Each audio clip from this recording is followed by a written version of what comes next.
ver o que o Crespo falou depois da derrota de ontem. Camisa 10?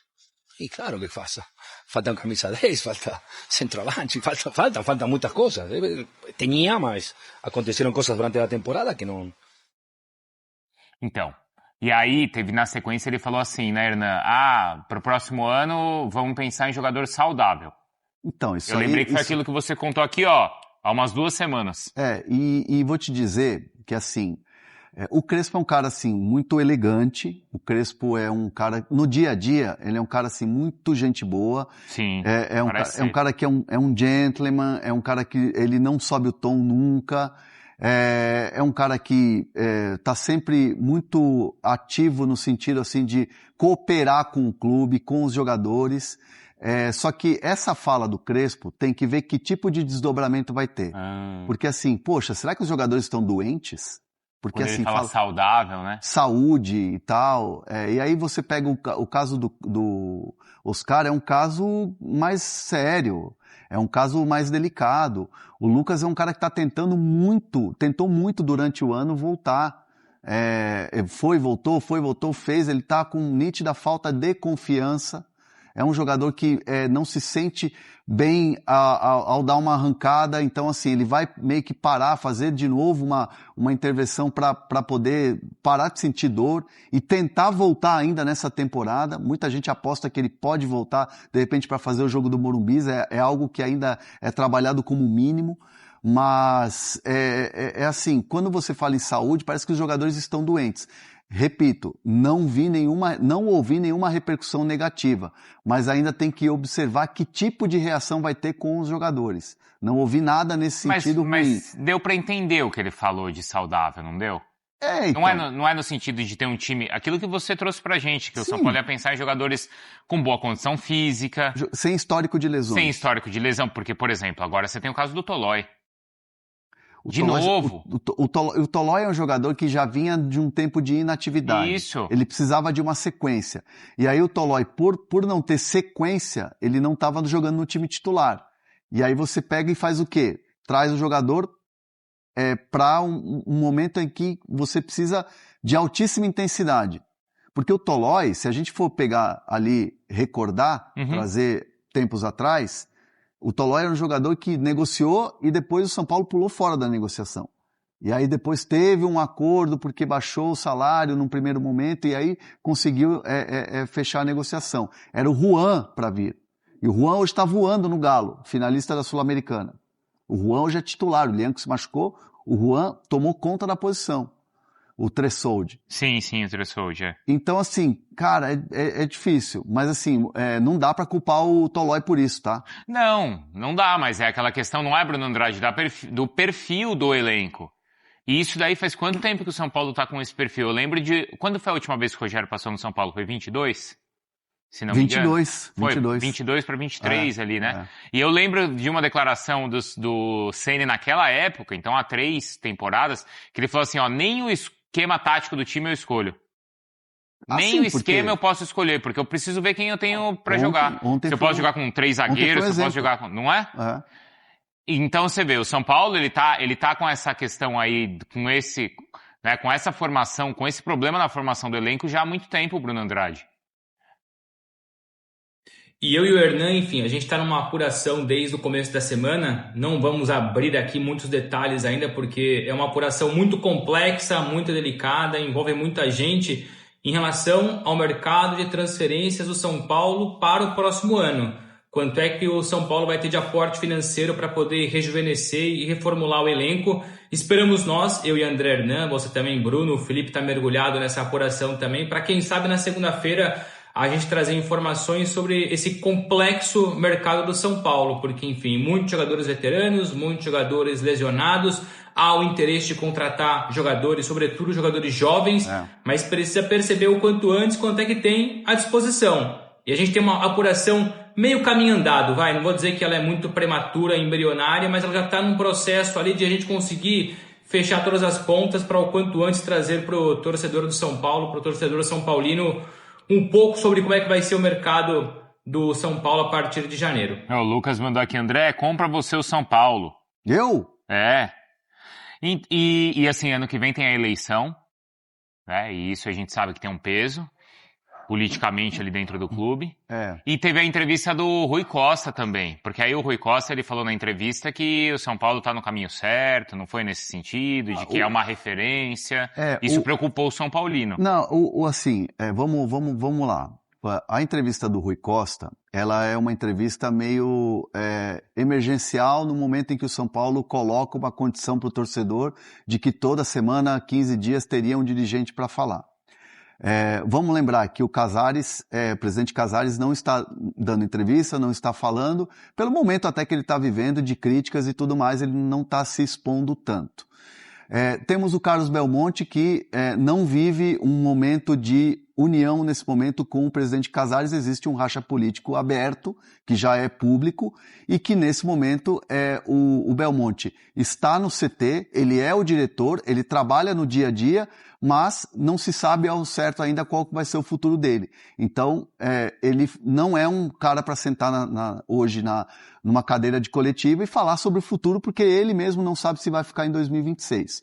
Ponto. Márcio Carlomagno é um profissional que chega e está começando a trabalhar nos bastidores do São Paulo para colocar meio que a casa em ordem.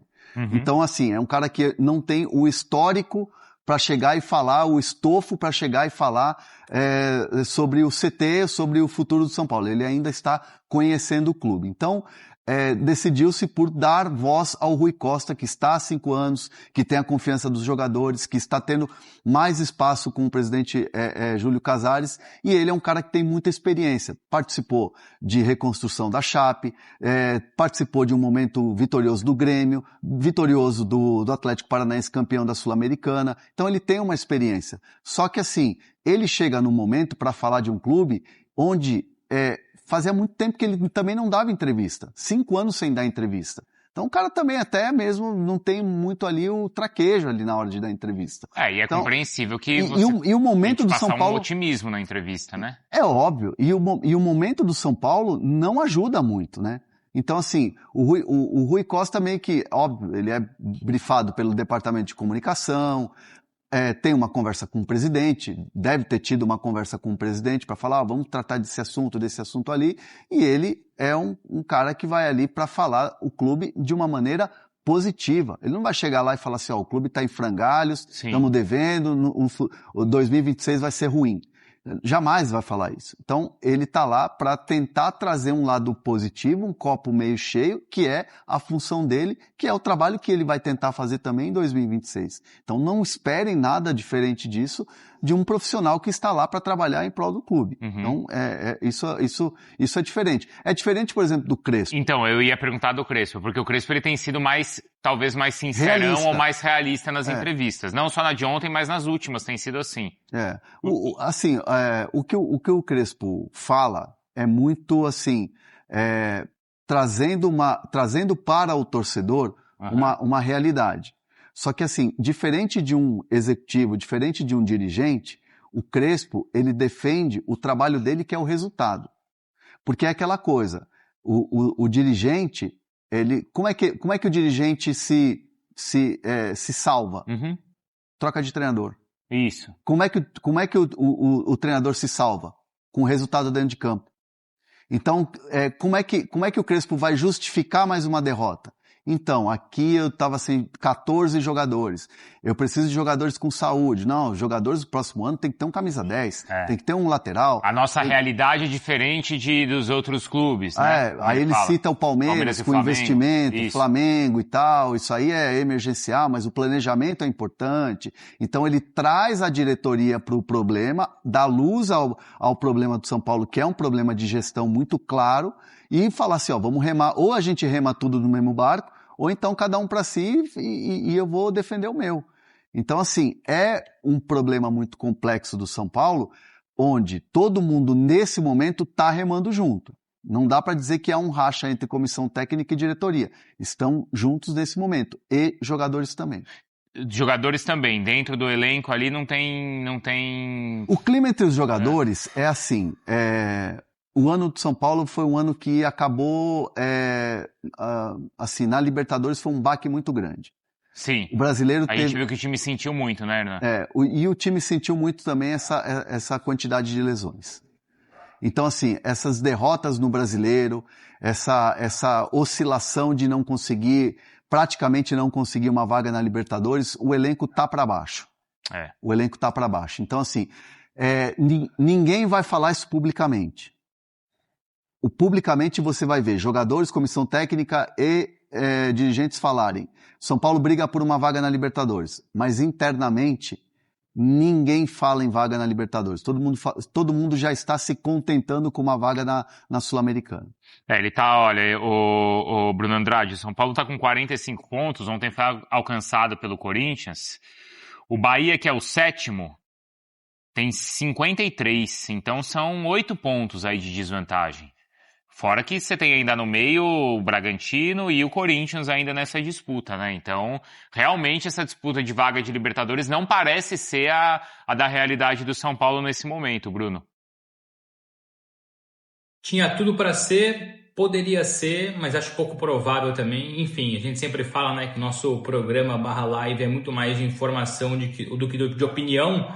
Mas quando o André, né, entrega tantas informações assim, a gente automaticamente faz aqui um processo de opinião e percebe e entende quase que na perfeição que vaga na Libertadores, eu não vou dizer que é utopia, mas fica muito difícil. Culpa do planejamento fracassado, não diria fracassado, mas um planejamento errático por parte do São Paulo, sobretudo nesse ano. E estão perguntando do pênalti. O pênalti foi, né? Se o São Paulo tá reclamando. Claro que não. Não foi pênalti? Não, claro que não está reclamando. Foi pênalti. O São Paulo não está reclamando. Não, o Ferreirinha não bidou. Deu um tranco. Não vai ter nota, essas coisas, né? Não. São Paulo perdeu na bola, galera. Galera, contentem-se que o São Paulo perdeu na bola e o São Paulo tem consciência. Aliás, trazer um bastidor do vestiário do São Paulo. São Paulo ou do Corinthians? Do São Paulo. São Paulo, tá? Depois a gente já vai pro Corinthians. O vestiário do São Paulo, pós-derrota, era um vestiário que ficou num silêncio nos primeiros minutos, assim, silêncio ensurdecedor. Era um silêncio muito marcante. Todo mundo ficou ali muito quieto, cabisbaixo.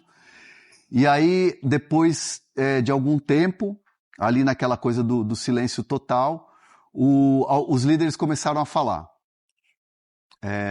E aí teve cobrança. Os caras começaram a se cobrar. Porque, assim, não dá para jogar do jeito que jogou, sendo que a partida já estava na reta final, o São Paulo estava atacando o Corinthians, criando possibilidades, abrindo espaço. É aquela coisa, fura a bola.